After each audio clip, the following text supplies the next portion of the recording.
Hello students, I hope you all are fine. Now today I am starting exercise 1.2 real number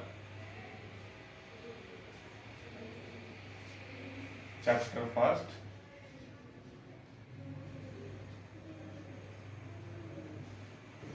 Exercise 1.2.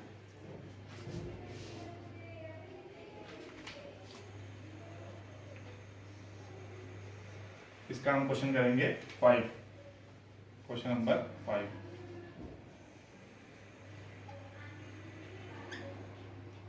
क्या कहता है ये? Check weather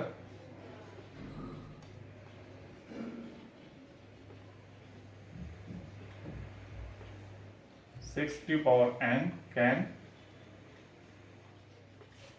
end with the digit 0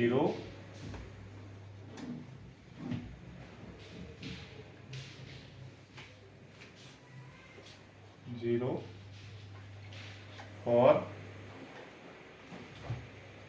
any natural number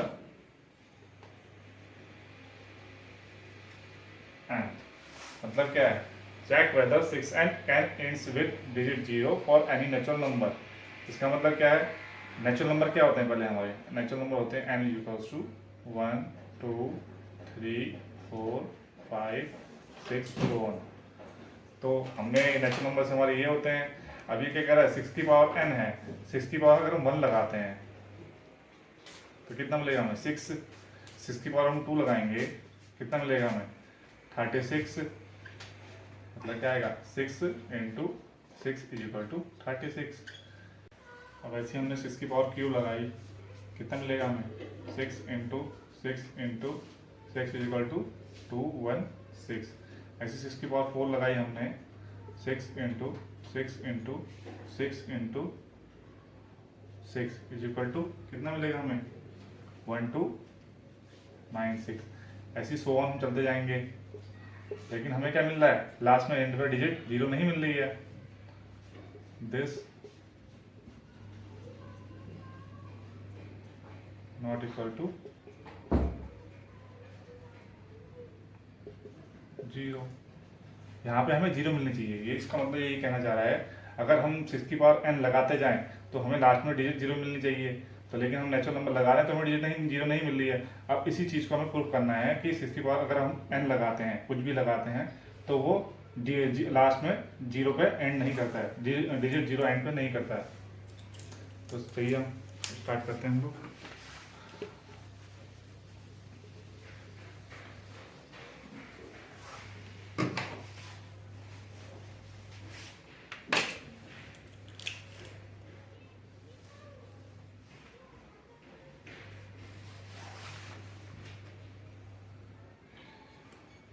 start करेंगे solution. If any number end with digit 0 it should be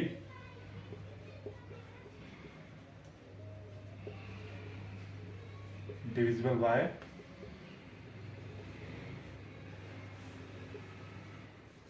10. मतलब क्या है? एक कोई अगर कोई भी नंबर 0 पे एंड होता है, मतलब कोई भी वैल्यू 0 पे एंड करती है, तो वो क्या कहते हैं? 10 से एग्जैक्टली डिवाइड हो जाएगी. जैसे हम लोग 100 लेते हैं, 100 हमारा क्या है? लास्ट में डिजिट 0 है. या फिर 150 लेते हैं, अगर इनको 10 से डिवाइड करेंगे, 10 से डिवाइड करेंगे 1, तो यहाँ पे कितना जाए? 10. अगर 10 से डिवाइड करेंगे कितना आएगा? 10. तो एग्जैक्टली डिविजन होगा. हमने मान लिया कि 10 हमारा क्या कहते हैं? 10 हमारा एग्जैक्टली डिविजन हो जा रहा है, हो सकता है. तो if any number and with digit 0 it should be divisible by 10. और हमने क्या किया? और क्या कह सकते हैं? और it should be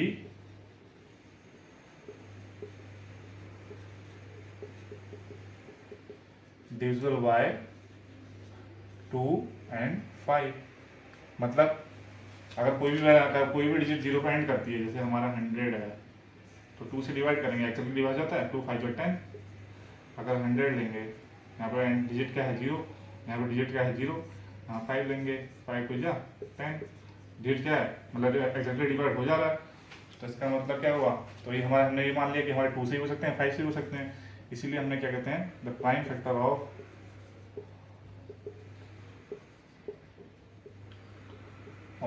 10 is equal to कितना होगा, 10 के प्राइम फैक्टर हम क्या, अगर प्राइम फैक्टर निकालेंगे 10 के क्या होगा हमारा 10 का, 2 5 जा 10 5। ये मैंने पिछली वीडियो में आपको बताया है कि कंपोजिट नंबर क्या होते हैं। कंपोजिट नंबर हमेशा क्या कहते हैं, जो भी प्राइम नंबर होते हैं, प्राइम नंबर को ही हमारे यहाँ पे प्राइम नंबर ही आने चाहिए कंपोजिट नंबर के लिए। 2 इंटू 5 इक्वल टू, ये इसके फैक्टर हो गया prime factor. Prime factor of 10 के क्या होगा हमारे 2 इंटू 5 आया हमारे यहाँ पे। मतलब क्या है, कोई भी अगर जैसे हम 100 लेते हैं, 100 के प्राइम फैक्टर क्या होंगे, 100 के प्राइम फैक्टर होंगे हमारे 2 5 जा 10 0, मतलब 2 1 जा 2 2 जा 4, 2 5 जा 10, 5 5 जा 25, 5 1 जा 5। मतलब कोई भी अगर जो डिजिट है हमारी 0 पर एंड करती है तो उसमें हमारा 5 आना कंपलसरी, उसके प्राइम फैक्टर में 5 आना जरूरी है, मतलब 5 आएगा आएगा। जैसे 100 के क्या हुए हमारे 2 इंटू 5 इंटू 5 इक्वल 2 की पावर 2 इंटू 5 की पावर 2, मतलब 5 आ ही रहा है हमारा इसके बीच में। अगर कोई भी डिजिट मतलब 0 पर एंड कर रही है तो उसके प्राइम फैक्टर में हमेशा 5 आ ही रहा है। तो but the prime factor of 6 के हमने 6 की पावर एन करे, द प्राइम फैक्टर्स ऑफ 6 की power n is equal to 2 into 3 की पावर n, 2 इंटू 2 3 जा 6, मतलब इसके प्राइम, जैसे हमने 6 के प्राइम फैक्टर करे 2 3 जा 6, 3 1 जा 3, बट यहाँ पे क्या है हमें 3 आया, 3 मिला, 5 नहीं मिला। तो इसका मतलब क्या है, कोई भी मतलब जो डिजिट है अगर 0 पर एंड करती है तो उसके प्राइम फैक्टर्स में हमें 5 जरूर मिलेगा, लेकिन हमें यहाँ पे क्या मिल रहा है 3 मिल रहा है। तो हमने क्या कहा, it can be observe that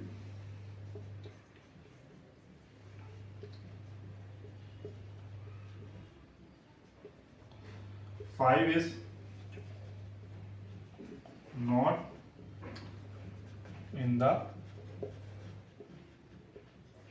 prime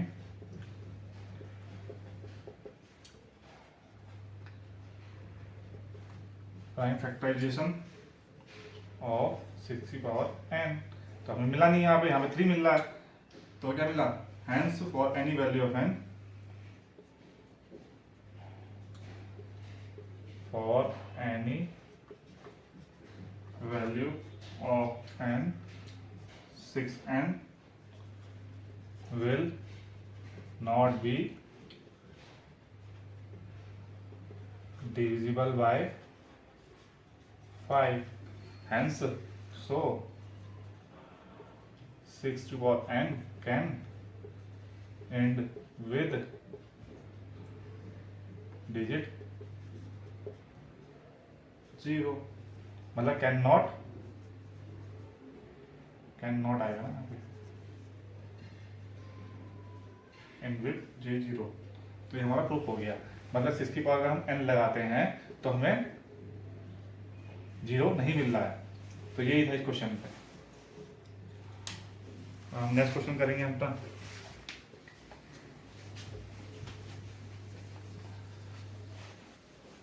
exercise का हम दूसरा क्वेश्चन करते हैं। एक और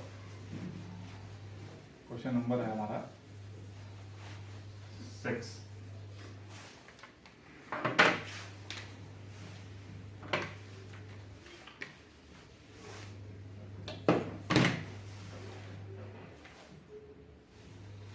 explain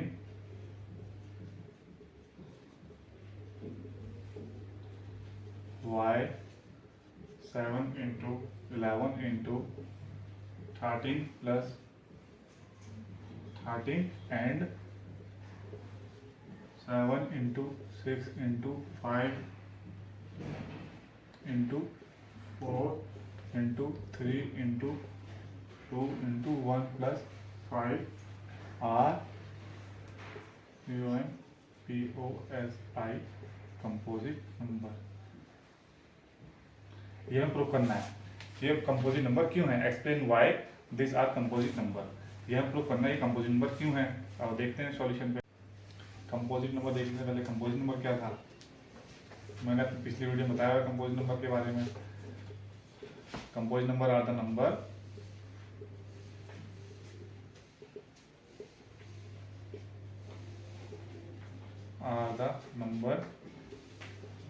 which have factors other than 1, मतलब 1 को छोड़ के जितने भी फैक्टर्स होंगे वो उनको हम कंपोजिट नंबर बोलते हैं। जैसे हम लोग लेते हैं 15 लेते हैं, 15 के प्राइम फैक्टर निकालेंगे, कितना आएगा 3 5 जा 15, 5 1 जा 5, 15 इक्वल टू 3 इंटू 5, 1 ले लेंगे हम लोग। तो हमारे क्या हो गए 15 के प्राइम फैक्टर क्या हो गए 3 इंटू 5, तो ये हमारा कंपोजिट नंबर हो गया। लेकिन 1 नहीं होगा, 1 यहाँ से 1 लिखते हैं तो 1 हमारा नहीं होगा कंपोजिट नंबर। तो ये 3 इंटू 5 हमारे इसके प्राइम फैक्टर हो गए, ये कंपोजिट नंबर हो गए। और इसको हमको आगे फर्दर फैक्टराइज कर सकते हैं, नहीं कर सकते 15 को, और तो इतना ही हम तोड़ सकते हैं। और हमें और ये याद रखना, ये हमेशा प्राइम नंबर होते हैं हमारे, ये भी प्राइम नंबर, ये प्राइम नंबर होने चाहिए हमारे, ठीक है। अब इसको हम लेते हैं, क्वेश्चन में क्या है हमारा सॉल्यूशन 7 इंटू 11 इंटू 13 प्लस 13। अब इसमें क्या करेंगे हम लोग, 13 कॉमन हो सकता है तो 13 कॉमन ले लेंगे, इंटू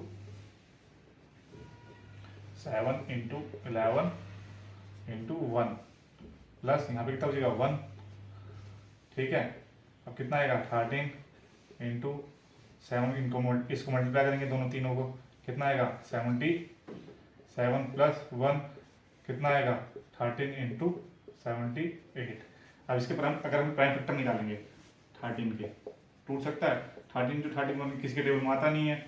और 78 लेते हैं, 78 के प्राइम फैक्टर हो सकते हैं 13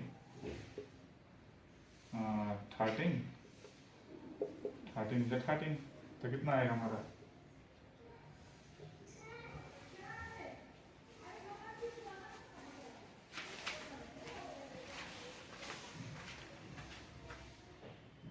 यहाँ पे क्या है 78 है, 78 के फैक्टर करेंगे 78 13 3 78, तो 6 1 जा 6, तो ये इसके फैक्टर कितने हो गए 13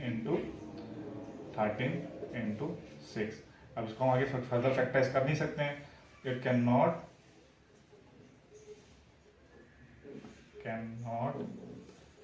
बी फर्दर फैक्टराइज, तो hence it is a composite number। ऐसे सेकंड वाला भी ले लेते हैं हम लोग।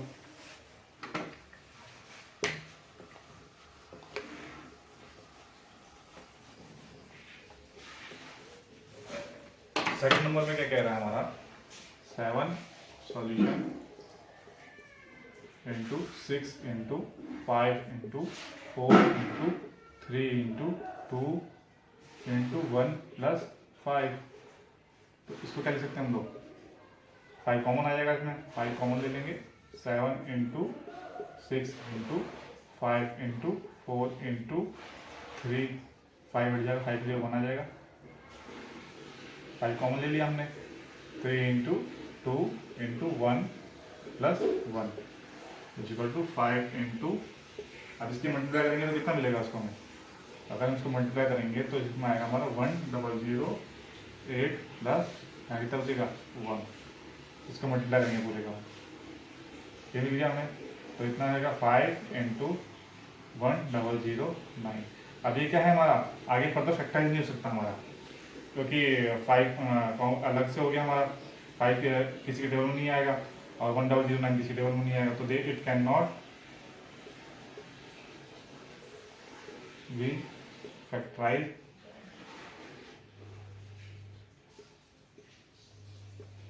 further, hence it is a composite number, hence proved।